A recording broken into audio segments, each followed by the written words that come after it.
Nós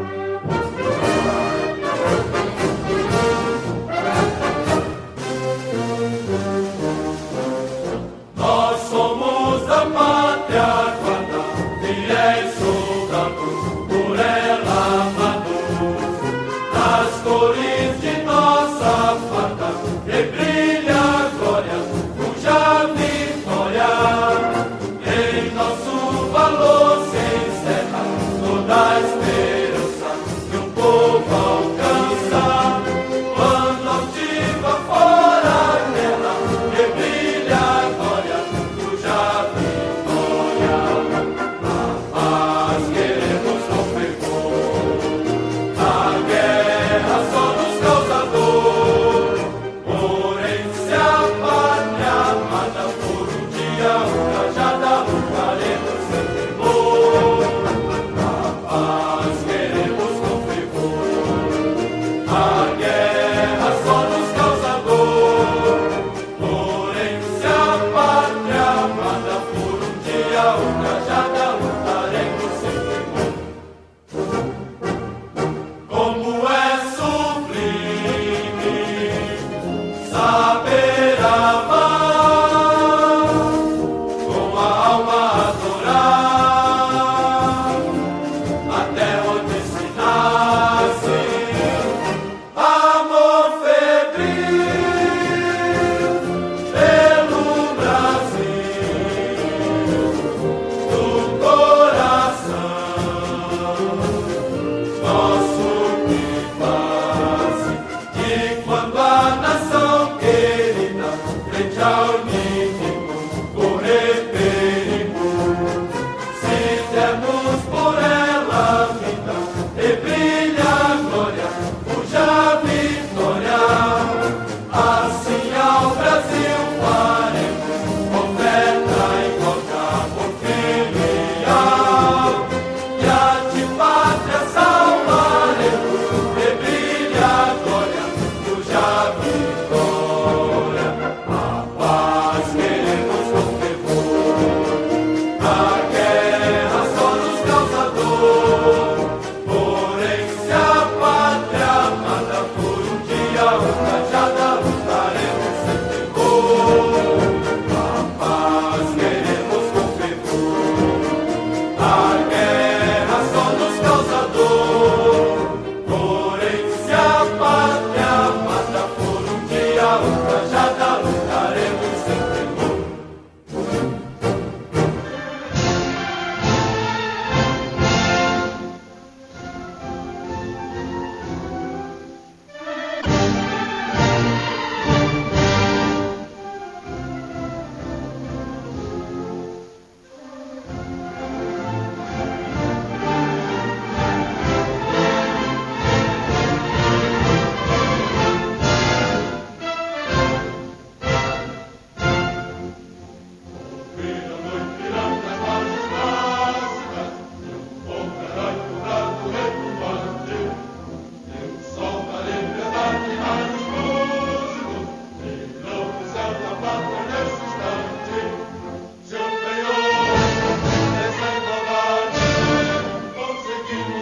nosso colega Eduardo Bolsonaro, PSL, deu um recadinho para vocês, o nosso Filia PSL Nacional, no dia 17 de agosto. Exatamente, dia 17 de agosto, uma data praticamente nacional aí do PSL, convidando todo mundo para os eventos de filiação. No Roraima não é diferente, o nosso colega PRF Nicolete, convidando você também para fazer parte desse evento de filiação PSL. Vem com a gente aí pro dia 17, pessoal. Grande abraço. Deus.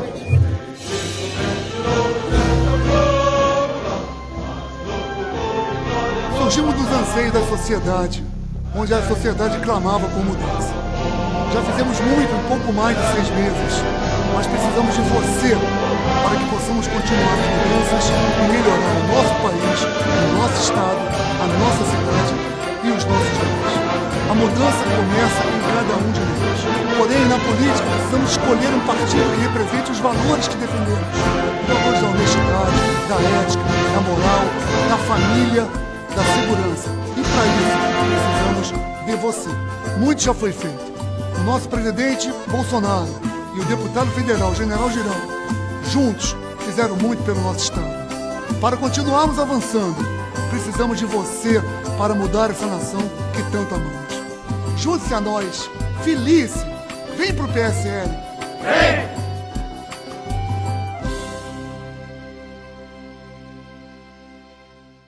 E sempre o STF anulou a transferência. Bom, o Lula não foi transferido, mas meu amigo, quem acompanhou o Twitter ontem viu que a petezada ficou louca.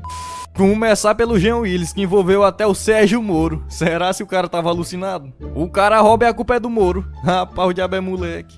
O desrespeito às prerrogativas de Lula como ex-presidente da República, desrespeito à Constituição Federal, é uma forma de a juíza ressentida desviar a atenção das denúncias contra os abusos de Moro na Lava Jato? O Brasil virou mesmo um país onde as leis só são respeitadas quando convém à classe social e ao campo político de juízes, ministros do STF e procuradores. Virou uma republiqueta de fascistas e oportunistas. Vocês notaram que ele sem querer disse a verdade? Realmente, Jean Willis, o STF não respeita mais nada, porque o Supremo passou por cima da decisão da juíza para agradar uma classe política, que aliás tu mesmo faz parte. A juíza tinha negado o pedido da defesa do Lula de aguardar a decisão do STF, mas aqui é o Brasil, meu amigo, o Supremo Tribunal Federal pode tudo, até criar lei, isso é uma coisa interessante demais. Até o Lindenberg Farias saiu da toca para defender o Lula, se liga na vergonha. A transferência de Lula é o troco de Moro e parceiros ao escândalo da Vaza Jato. Mas uma ação violenta e arbitrária. Lula deveria ser imediatamente solto. A ilegalidade da sua prisão já está escancarada. Qualquer coisa que aconteça com Lula é responsabilidade de Moro. Rapaz, mas o que diabo é que o Moro tem a ver com isso? Não, agora pronto, se o Lula pegar uma gripe é culpa do Moro. Quebrou a unha, culpa do Moro. O dente tá doendo, é culpa do Moro. O Moro agora virou o Satanás. Agora mudando de assunto aqui rapidão, sabe quem ajudou a articular a ida dos deputados do PT ao STF? O Rodrigo Maia. A Gleisi Hoffmann chegou até a agradecer ele por isso. Se bem que isso não é surpresa, né? E pra finalizar, o Bolsonaro assinou um MP que acaba de vez com a obrigatoriedade das empresas de publicar os balanços em jornais. Pra vocês terem uma ideia, com essa nova medida os jornais vão perder mais de 900 mil reais anualmente. Ou seja, a partir de agora vai ser de graça. Bora, bora.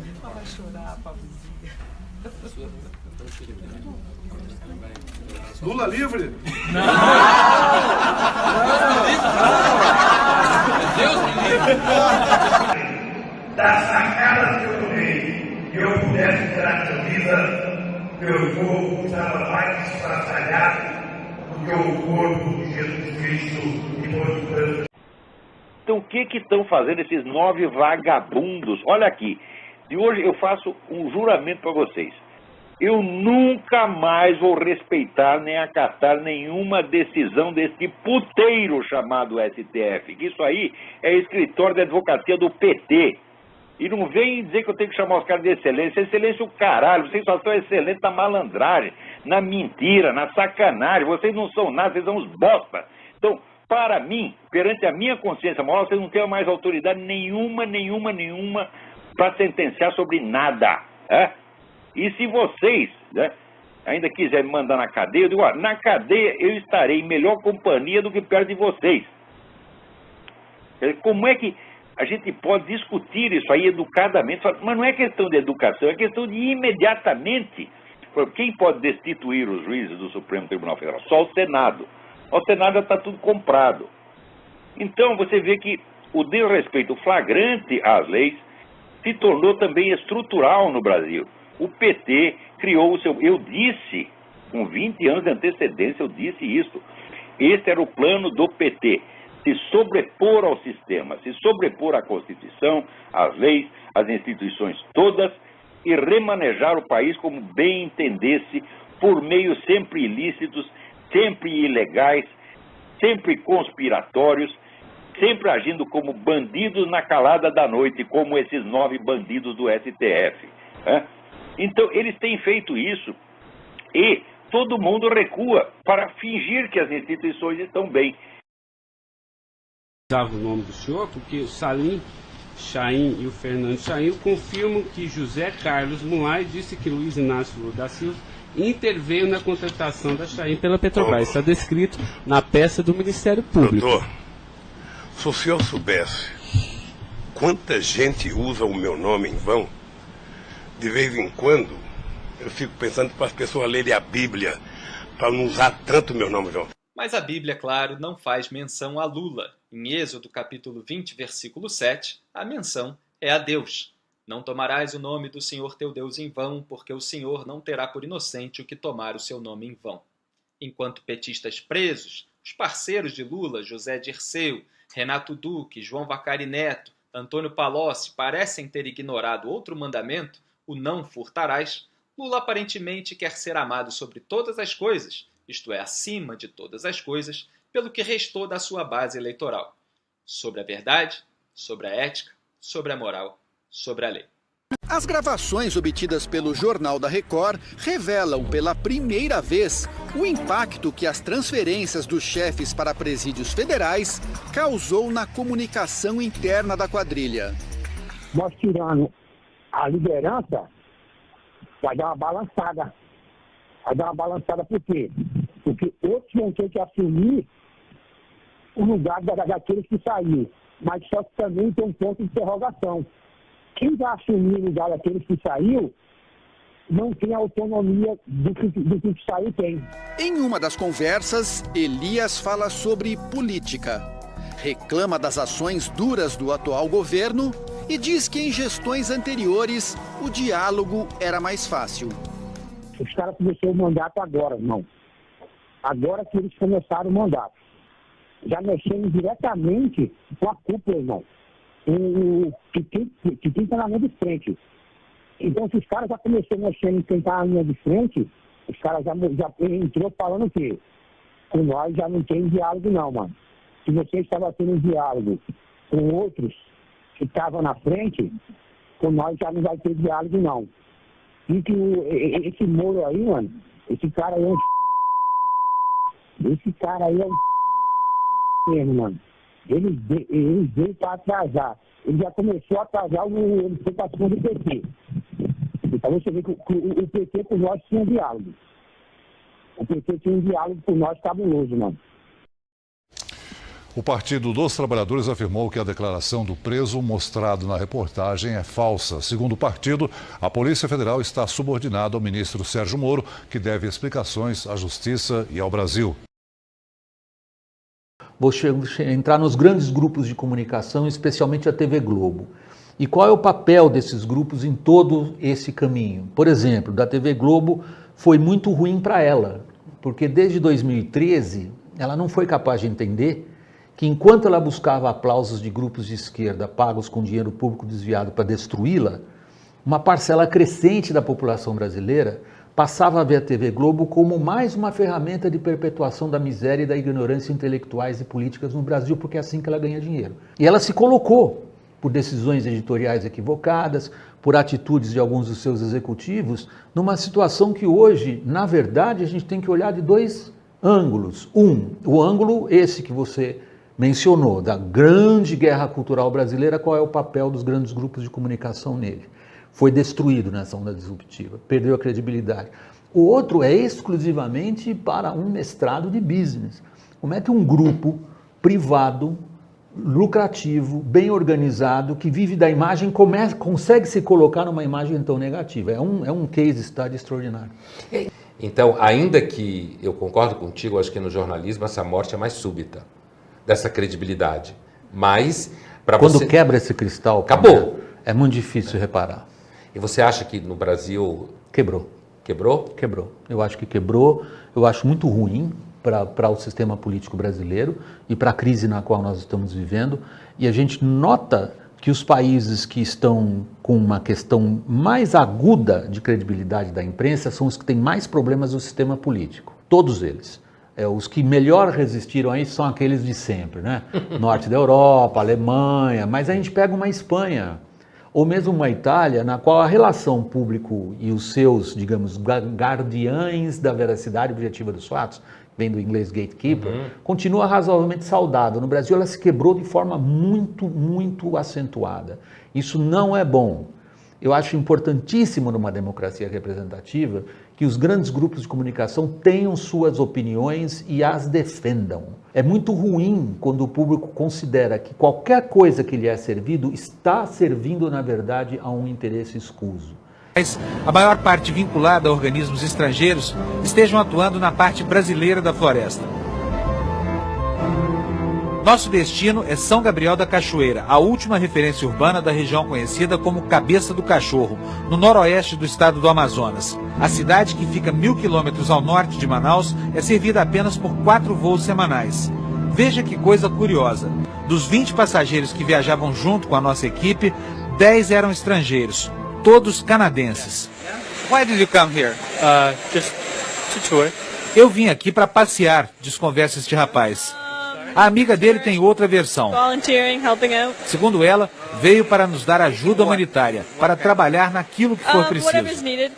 O grupo logo se dispersa, sobe de barco Rio Negro com destino desconhecido. Tentamos então saber o paradeiro deles. Primeiro na FUNAI, que deveria controlar a entrada de não índios nas reservas indígenas. Não, eu não tenho ideia nenhuma. Tem um certo controle pela FOIRN. Os próprios comunidades indígenas, eles começam a denunciar a FUNAI que existe estrangeiros sem permissões. Seguindo o conselho, vamos então até a Federação das Organizações Indígenas do Alto Rio Negro. A ONG, formada pelos próprios indígenas, congrega outras 65 entidades indigenistas. O presidente Domingos Barreto confirma que há muitos estrangeiros trabalhando com eles. As pessoas que trabalham conosco estão trabalhando com os projetos indígenas. Agora, fora das pessoas que trabalham conosco, não sou eu que tenho que responder. Existe para isso, para a Polícia Federal, existe outro órgão competente para dizer isso. No posto da Polícia Federal, a mesma coisa. Os policiais aqui são proibidos de gravar entrevista, mas nos aconselham a procurar o Exército. O Exército sabe o que essa gente toda vem fazer por aqui? Em alguns casos, sabe. Nesse caso que você está citando, a chegada especificamente aqui em São Gabriel, não. Para o comandante militar, esse trânsito de estrangeiros é motivo de muita preocupação. Sem dúvida. Eu acho que as autoridades precisavam ter um controle maior dessa entrada de estrangeiros no motivo da vinda deles aqui. Para o chefe do posto da FUNAI, mesmo que não haja muitas informações objetivas, basta saber quem os traz para que se possa intuir o que tantos estrangeiros querem em um pedaço tão distante do Brasil. Geralmente essas pessoas vêm pelas igrejas evangélicas, então por ONGs. Este iate de mais de 60 pés pertence à Igreja Presbiteriana do Alto Rio Negro, uma das organizações que mais promovem a vinda de estrangeiros à região. Essa igreja é chefiada pelo coreano conhecido como Pastor Kim. O comandante da embarcação explica o que costuma transportar. Medicamento e os médicos que vêm de fora, porque vai com ele. Depois de décadas de imobilidade, o governo federal começa lentamente a se movimentar. O Ministério da Justiça criou uma comissão que, dentro de 3 semanas, deve propor a adoção de mecanismos efetivos de controle do trânsito de estrangeiros na Amazônia. O próprio Estatuto dos Estrangeiros deve passar por uma reforma completa. Um projeto nesse sentido já está na Casa Civil, mas ainda não tem data para chegar ao Congresso Nacional. A votação e a discussão podem levar anos. Os trabalhos estão a cargo do secretário nacional de Justiça, Romeu Tuma Júnior. Ele pretende endurecer os critérios para a concessão e a renovação de vistos de estrangeiros que tenham como destino a Amazônia. É importante deixar claro que nós não queremos criminalizar a atuação das organizações não governamentais. Muito ao contrário, nós queremos separar o joio do trigo. Esta semana, o assédio internacional sobre a Amazônia brasileira ficou evidente. Organizações milionárias já não escondem mais que pretendem adquirir cada vez mais terra no norte do país. Se o governo não fizer nada, corre o risco de logo não ter mais o que defender. Fábio Panunzi, de São Gabriel da Cachoeira, para o Jornal da Noite. pergunta que eu faço é: ministros do Supremo Tribunal Federal são cidadãos comuns? Ministros do Supremo Tribunal Federal têm CPF como eu tenho? Porque se a resposta for sim, é absurda a decisão do ministro Alexandre de Moraes, pelo alvedrio da sua caneta, barrar a ação de auditores fiscais da Receita Federal do Brasil. Eu tenho CPF, eu estou submetido à legislação nacional. Então, se o meu patrimônio apresentar alguma inconsistência, a Receita Federal, em algum momento, vai me fazer questionamentos. Mas se o patrimônio de um ministro do Supremo Tribunal Federal, ou de um familiar do ministro do Supremo Tribunal Federal, apresentar inconsistências, crescimento sem causa, esse ministro ou o parente desse ministro não está submetido à mesma legislação que eu estou? Esse ministro tem uma legislação solar, galáctica, não é a legislação brasileira? O ministro Alexandre de Moraes, na caneta, suspendeu uma ação lógica, dentro dos parâmetros da Receita Federal, dentro da competência dos auditores da Receita Federal, porque essa investigação alcançava parentes e um próprio ministro do Supremo Tribunal Federal. Que país é esse? Que país é esse? O ministro tem um CPF melhor que o meu? O parente do ministro tem um CPF melhor que o meu? Então eu quero aqui, para concluir, presidente, externar a minha solidariedade aos auditores da Receita Federal. Eu tenho amigos na Receita Federal e nem por isso deixam de me fiscalizar quando necessário. Mas foi de um abuso, na minha opinião, foi exacerbada a decisão do ministro Alexandre de Moraes, que determinou, num inquérito interno do Supremo Tribunal Federal, a suspensão e a paralisação de todo e qualquer procedimento instaurado no âmbito da Receita que possa investigar ministros e os seus parentes. Esse não é o Brasil que eu defendo. Esse não é o Brasil que eu quero. O Brasil é um só, o Brasil é para todos, a lei é para todos. E se a Receita Federal tem indícios, dentro de um procedimento correto, dentro de um procedimento nos limites da legislação, e tem que investigar um parente do ministro do Supremo Tribunal Federal, o Supremo não vai deixar? Por quê? Então, eu concluo dizendo, o Brasil não merece esse tipo de comportamento. O Supremo Tribunal Federal não pode fazer daquela máxima popular, faço o que eu digo, mas não faço o que eu faço, a sua couraça de proteção. Ministro do Supremo, assim como político, como vereador, como prefeito, como governador, como presidente, precisa se comportar e se impor pelo exemplo, não pela força da sua caneta. A minha solidariedade aos auditores da Receita Federal do Brasil. Muito obrigado, que Deus abençoe essa nação.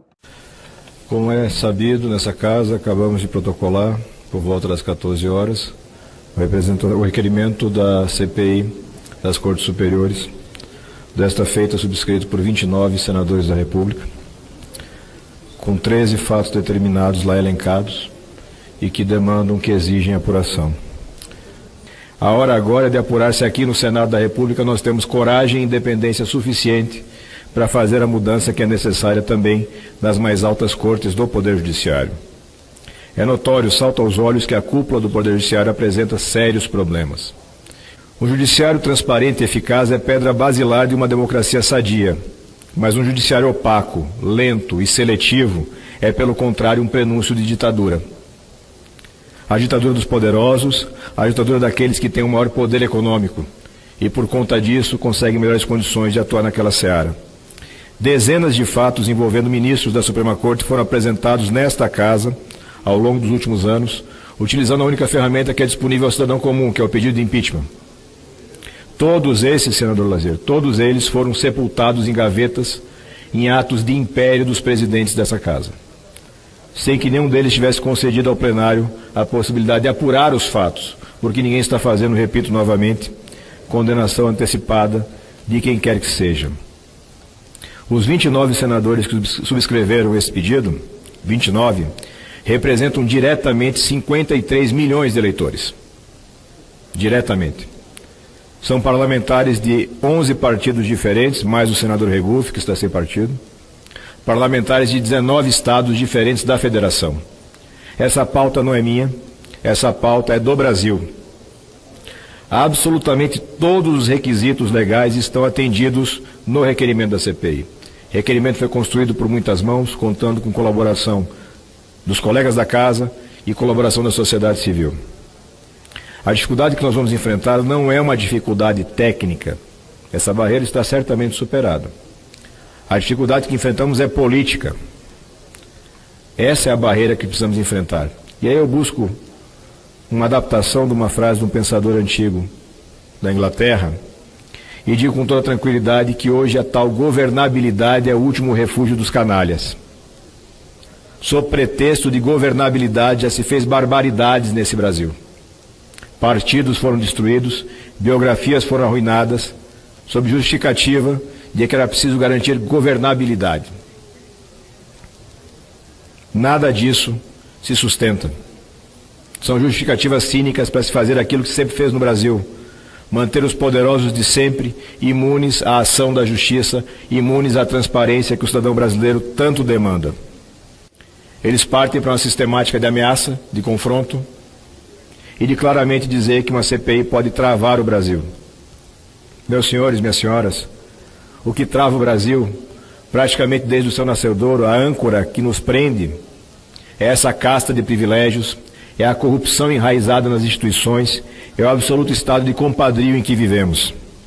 Chega disso. O cidadão brasileiro não admite mais essa carga de mentira e de cinismo. O cidadão brasileiro se revolta.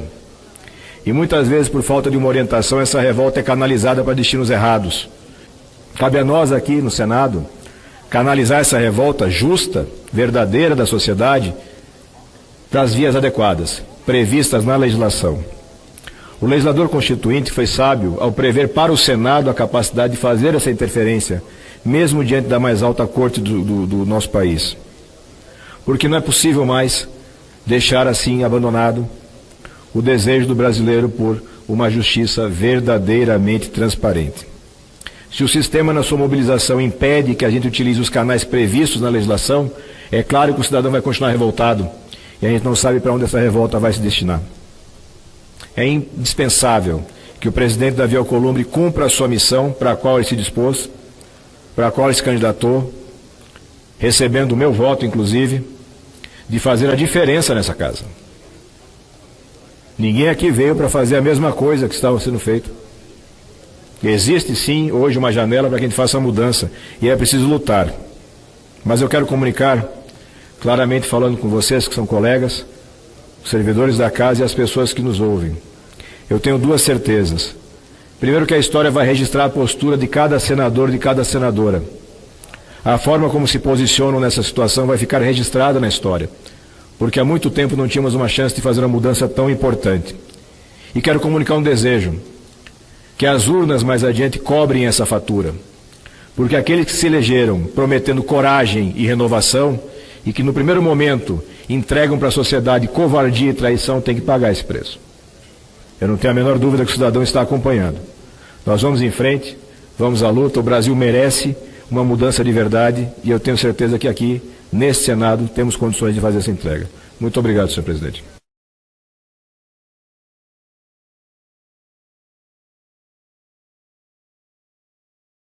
O CPF de um contribuinte, de alguém que recebe aposentadoria alta. Tem um vídeo do ex-presidente Lula aqui no YouTube falando que ganha 50 mil reais. É porque eu não tenho... Não, mas o senhor, pessoalmente, só quero saber isso. Eu poderia chegar a quanto? 50 mil? 50 mil? 50 mil. Tá, 50 mil reais mensais. De aposentadoria.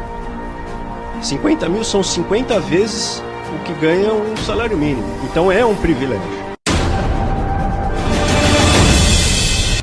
Pessoal, estão sendo espalhadas algumas informações falsas, fake news, sobre um acordo feito entre a Lava Jato e a Petrobras.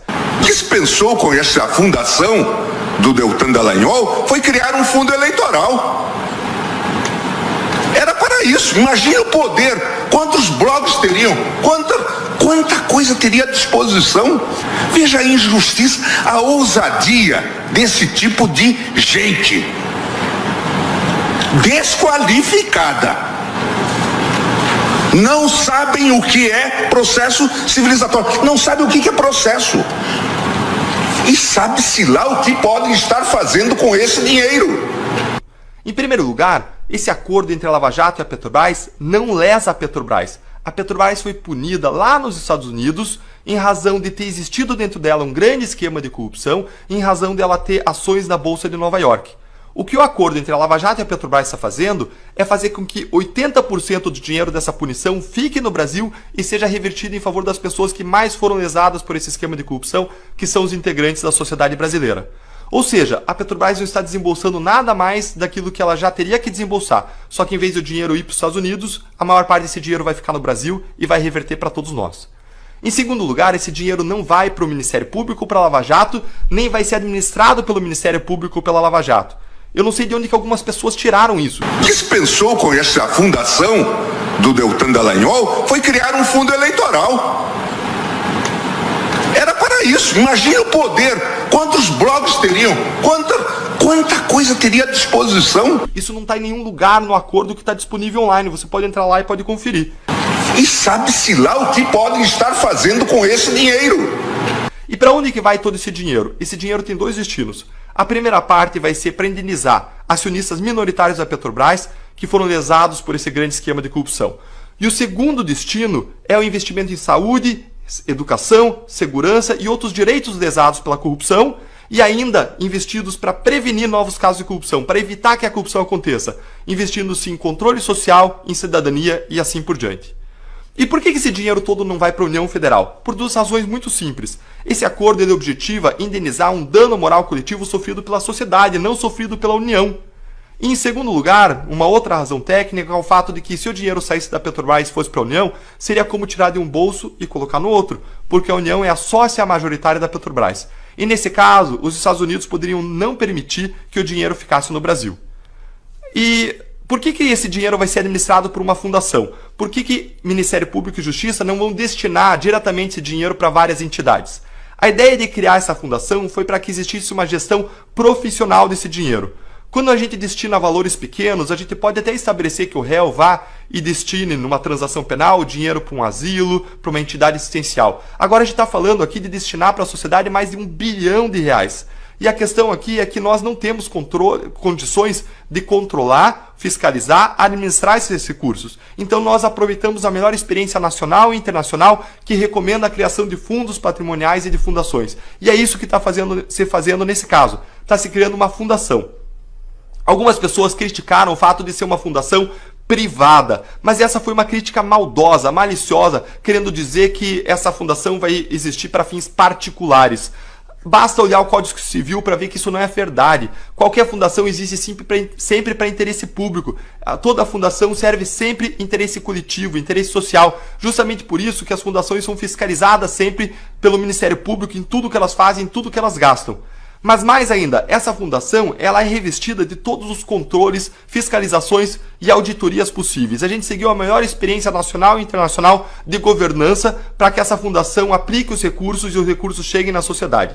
E mais importante, essa fundação ela vai ser controlada pela sociedade civil e não pelo Ministério Público e não pelo Judiciário. Ou seja, vão ser representantes da sociedade civil que numa estrutura cheia de requisitos de governança, de auditoria, de controle, vão aplicar esse dinheiro em favor de todos nós da sociedade. E isso, lembrando, não é algo novo. Isso bebe na melhor experiência nacional e internacional, como a experiência do caso JBS, como estudos desenvolvidos pela Transparência Internacional e pela Fundação Getúlio Vargas, e como ainda o que aconteceu no caso Siemens, um caso de corrupção em que foi criada uma espécie de fundo patrimonial para aplicação dos recursos.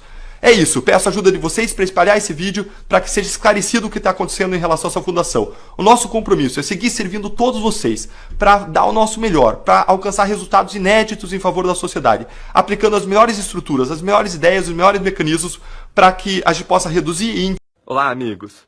Imagine se 200 especialistas se reunissem para produzir o maior pacote anticorrupção do mundo. 70 propostas de lei que atacassem a corrupção em 12 frentes diferentes. Imagine se esse pacote melhorasse a seleção dos ministros do Supremo Tribunal Federal e do Tribunal de Contas. Imagine se esse pacote reduzisse o foro privilegiado de 55 mil pessoas para apenas 16 pessoas. Se esse pacote aumentasse a pena de corrupção, agilizasse processos, criasse uma punição para partidos políticos que se envolvem com a corrupção, inserisse o tema anticorrupção nas escolas, se esse pacote fizesse com que a lei da ficha limpa se aplicasse para todos os cargos públicos e não mais apenas para políticos. Imagine se esse pacote contribuísse ainda para desburocratizar o país, exigisse transparência de partidos políticos no gasto de recursos que recebem dos cofres públicos, exigisse programas de integridade para as empresas que têm os maiores contratos públicos e ainda por cima criasse instrumentos para a recuperação do dinheiro desviado. Ah, Deltan, isso é sonhar muito. Não, não é. Esse pacote existe e ele é brasileiro. Agora nós precisamos trabalhar juntos para que ele se torne lei. No último vídeo, nós vimos como as 10 medidas contra a corrupção foram destruídas pela Câmara dos Deputados. Qualquer sociedade poderia desistir, mas o brasileiro não. O brasileiro é aquele que não desiste nunca.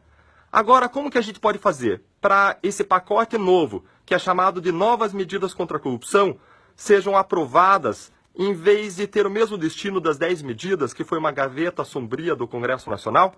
Existe uma estratégia para fazer isso acontecer e nós vamos conversar sobre isso nos próximos vídeos. Um grande abraço a todos. Olha aí, pessoal, uma grande comitiva aqui de deputados e senadores do PT.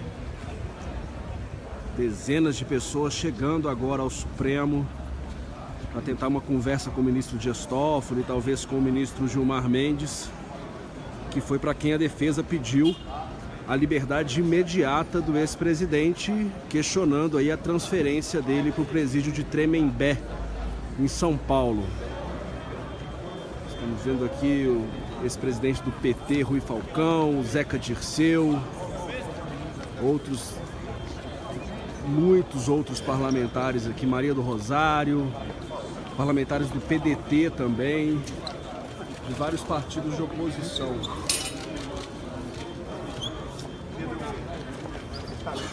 Deputado.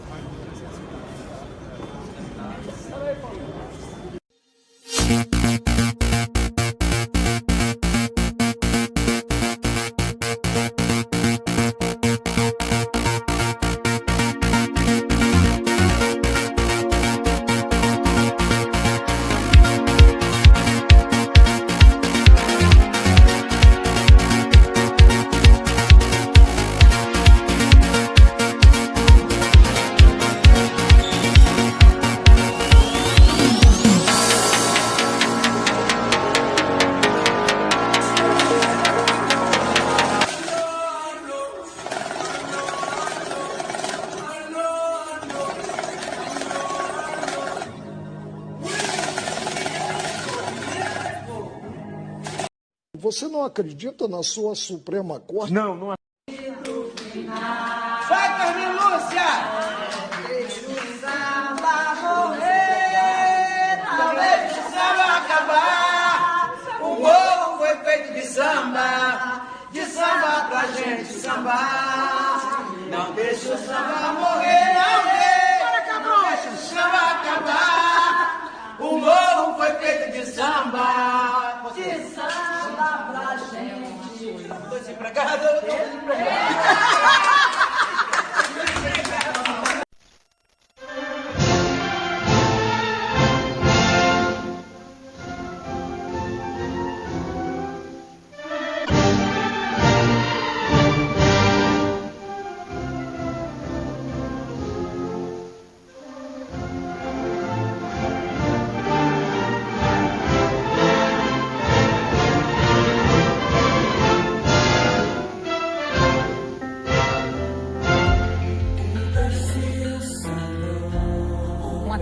a faca contra o Jair Bolsonaro.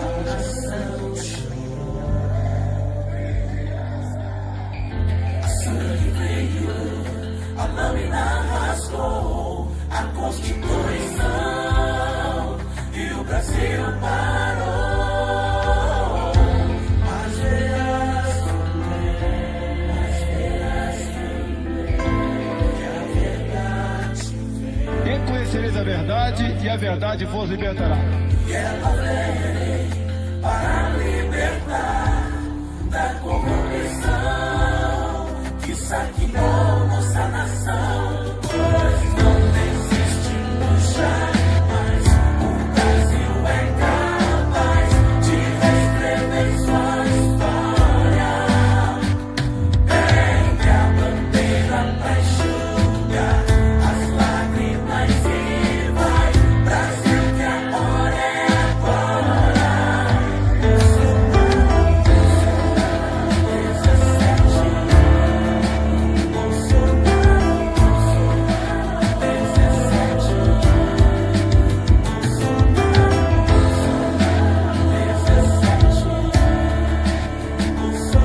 Nós precisamos de um presidente que trate com consideração criança em sala de aula.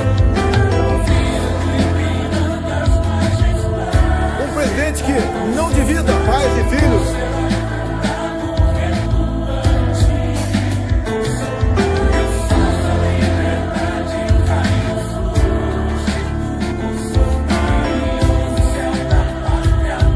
Brasil acima de tudo, Deus acima de todos.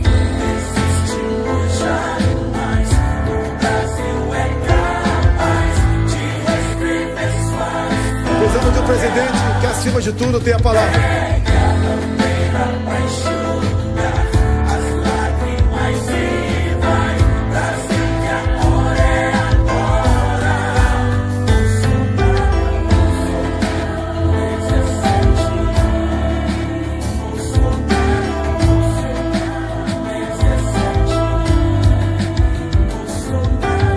Nós precisamos de um presidente honesto, um presidente que deixe para trás o comunismo e o socialismo, que faça negócio com o mundo todo, não mais pelo viés ideológico, que pratique sim o livre mercado. Um presidente que tenha Deus no coração. Um presidente que seja patriota e seja independente. Um presidente que jogue pesado na questão da insegurança pública. Um presidente que honre e respeite a família.